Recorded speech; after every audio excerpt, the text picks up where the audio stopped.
le monde tourne. Direction la Birmanie, refusant de tirer sur leurs concitoyens. Les informations pullulent. Tout de suite, voici les informations. C'est le moment d'ouvrir la page internationale avec Ealichi Dorelas depuis Boston, Massachusetts.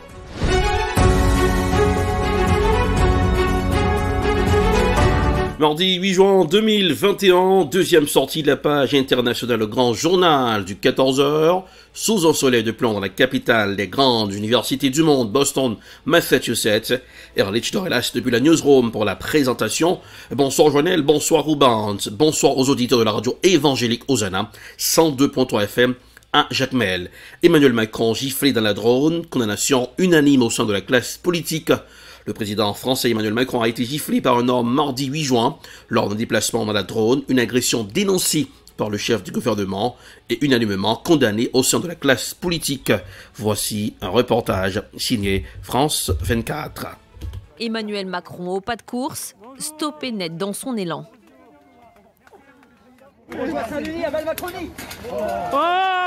Un homme vêtu d'un t-shirt kaki hurle un cri de guerre royaliste et gifle le chef de l'État.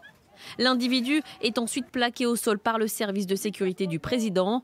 Le parquet de Valence annonce l'arrestation de deux hommes âgés de 28 ans.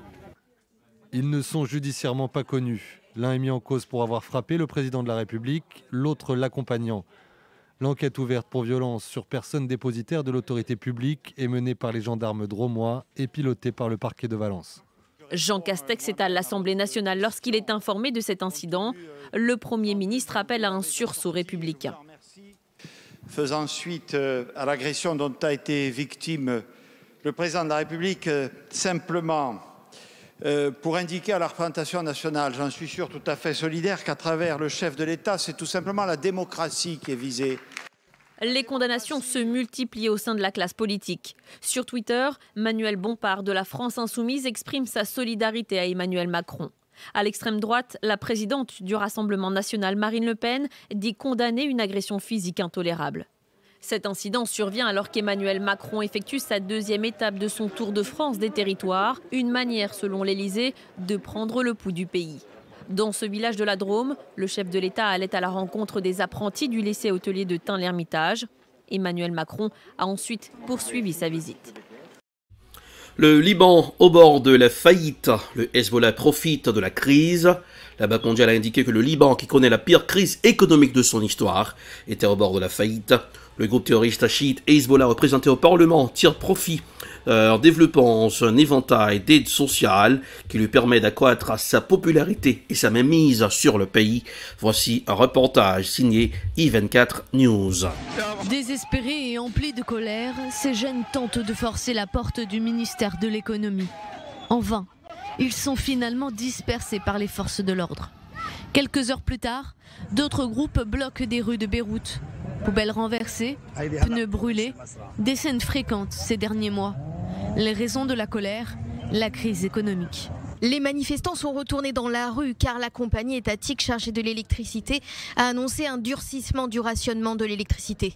Cette dernière est désormais coupée jusqu'à 18 heures par jour dans certaines zones.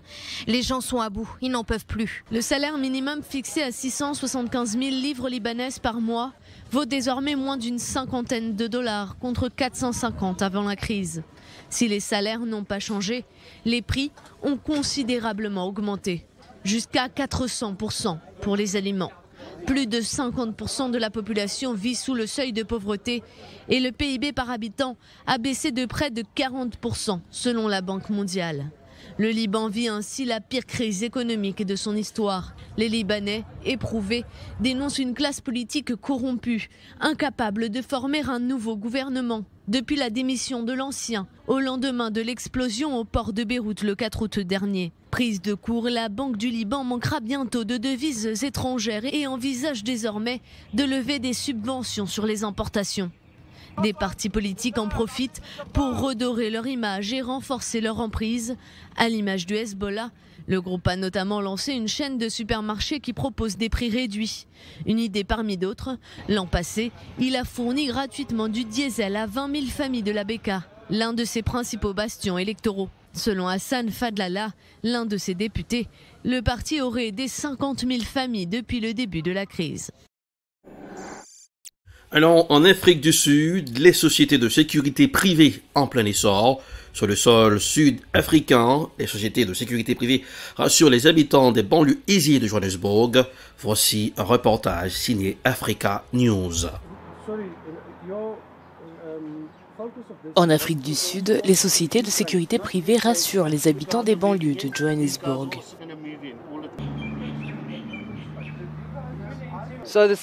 Donc le SAPS dirige l'opération parce qu'ils sont les protecteurs du public et ensuite nous suivons leurs ordres. Oui, donc nous leur apportons un soutien tactique parce que nos gars ont une formation tactique, alors nous leur apportons une aide supplémentaire. L'Afrique du Sud n'a pas assez d'officiers de police, alors nous les aidons quand nous le pouvons. Le taux de criminalité dans le pays a été aggravé par les mesures de restriction imposées par le gouvernement dans la lutte contre la propagation du coronavirus. Les cambriolages, les agressions et les vols de voitures sont devenus monnaie courante dans les quartiers les plus aisés.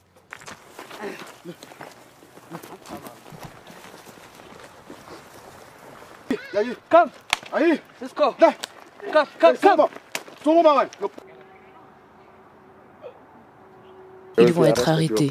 Nous allons les emmener au poste de police puis les remettre à la police. Puis ce sera à elle de faire tous les papiers. Les inculper, puis peut-être les filtrer parce qu'ils ne sont pas de ce pays. Ils sont tous les deux du Mozambique. Si ces agents de sécurité privée apportent une aide supplémentaire à la police sud-africaine, dépassée par le taux de criminalité élevé du pays, il n'en reste pas moins que leurs méthodes, parfois à la limite de la légalité, sont souvent critiquées par les experts en sécurité. La situation, je pense, pousse les gens ou les organisations comme la police et les sociétés de sécurité privée vers une situation où ils cherchent une coopération et une alliance plus étroite, en comptant les uns sur les autres, parce qu'ils font face à une situation très dangereuse là-bas. Mais il faut se poser la question de savoir dans quelle mesure cela est légal. Vêtus de camouflage et munis de fusils, ces agents de sécurité font fréquemment des patrouilles de nuit. Cortac est l'un des principaux fournisseurs de services de sécurité privés en Afrique du Sud. Ses employés disent être nettement mieux payés que la police. Pour se qualifier, les candidats doivent avoir un permis de conduire, savoir utiliser une arme à feu et avoir un casier judiciaire vierge. Beaucoup d'entre eux sont d'anciens soldats et d'anciens gardiens de transport de fonds. Les gens vont de plus en plus s'adresser à des sociétés de sécurité privée pour leurs besoins de sécurité, ce qui n'aide pas ceux qui vivent dans les communautés les plus pauvres et qui ne peuvent pas se payer une sécurité privée. Donc en ce qui les concerne, il y a une énorme pression sur le gouvernement pour régler les problèmes avec la police. L'Afrique du Sud possède l'une des plus grandes industries de sécurité privée au monde. Elle emploie plus de personnel que la police et crée du travail pour plus de 2 millions de personnes sur une population de 59 millions.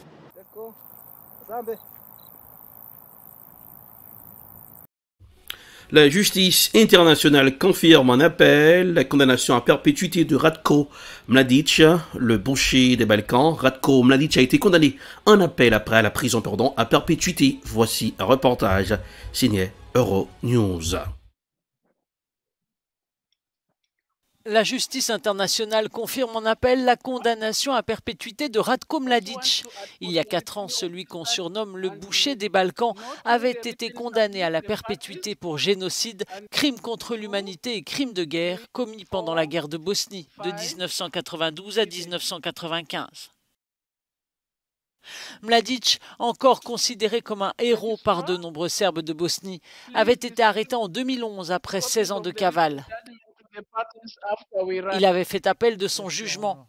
L'accusation aussi, car le TPI avait acquitté Ratko Mladic du chef de génocide dans plusieurs autres municipalités de Bosnie. Le nom de Mladic restera associé au long siège de Sarajevo et au massacre de Srebrenica, où plus de 8000 hommes et garçons musulmans ont été tués par les forces serbes de Bosnie, le pire massacre depuis la Seconde Guerre mondiale en Europe. Avant de clore la page internationale, ce journal, direction l'Afghanistan. L'éducation des collégiennes se reconstruise après l'attentat à Kaboul. Des collégiennes se retrouvent un mois après l'attentat terroriste qui a fait plus de 80 morts devant leur établissement scolaire. Une psychologue les aide à surmonter le traumatisme. Parmi elles, Fatima, 15 ans. Voici un reportage signé TV5 Monde.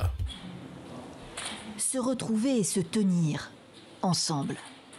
Un moment de communion pour ces collégiennes afghanes qui ont échappé à l'attentat il y a un mois. C'est leur école qui était ciblée et au-delà, tout ce que représente l'éducation des filles en Afghanistan. Au début, je ne pouvais pas marcher très bien, ni même parler. Ça s'est amélioré après quelques jours. Les blessures sont intérieures. Fatima et ses camarades sont accompagnés par une ONG locale, missionnée par le ministère de la Santé. L'établissement scolaire, lui, n'a pas rouvert depuis le 8 mai. La bombe, placée devant la grille d'entrée à l'heure de la sortie des classes, était faite pour tuer le plus de monde possible dans ce quartier chiite de la minorité hazara de l'ouest de Kaboul. Le bilan est effroyable. Plus de 80 morts et plus d'une centaine de blessés. Les talibans ont démenti être impliqués. Comment se reconstruire après une telle tragédie quand on est un enfant? Comment grandir sereinement? Le silence aide. Notre objectif premier est de permettre à ces filles de comprendre leur souffrance, créer de l'empathie, leur permettre de se sentir comprises et soutenues à travers la thérapie. Nous voulons les aider à faire leur deuil et à ne pas s'enliser dans le deuil. Tenter de surmonter le traumatisme passe par des choses toutes simples, comme oser marcher dans la rue par exemple. Fatima peut compter sur le soutien de sa famille. La guerre est toujours là en Afghanistan, mais que pouvons-nous faire? C'est notre pays. Parfois, je pense que nous devrions partir, mais mes enfants seraient privés d'éducation. Ils doivent continuer. Nous essayons de les aider à accomplir leurs rêves. Son rêve à elle, c'est de devenir médecin. Je veux pouvoir soigner les forces de l'ordre attaquées dans l'exercice de leurs fonctions et qui protègent les gens, le pays et nos frontières. Rien ne l'arrêtera dans sa volonté d'étudier. Fatima l'affirme, du haut de la force fragile de ses 15 ans. Les terroristes doivent le savoir, dit-elle. Ainsi s'achève la page internationale au grand journal du 14h. Merci de l'avoir suivi. Présentation Erlich Dorelas, production Ed Prod, réalisation Télé Beltop. Regardez Télé Beltop sur Roku, 24h sur 24. La partie nord-est des États-Unis frappée par un heatwave. Température sur Boston pour aujourd'hui 93 degrés Fahrenheit, 34 degrés Celsius. À Jacmel, 85 degrés Fahrenheit, 29 degrés Celsius. Dans ma newsroom, je me relaxe, mais pour aller travailler un peu plus tard, je vais porter les baskets Joannel. Il fait chaud à Boston. Bonsoir Joannel, bonsoir Roubans, bonsoir aux auditeurs de la radio évangélique Hosanna 102.3 FM à Jacmel. Joyeux mardi, à demain. C'était la page internationale avec Erlich Dorelas.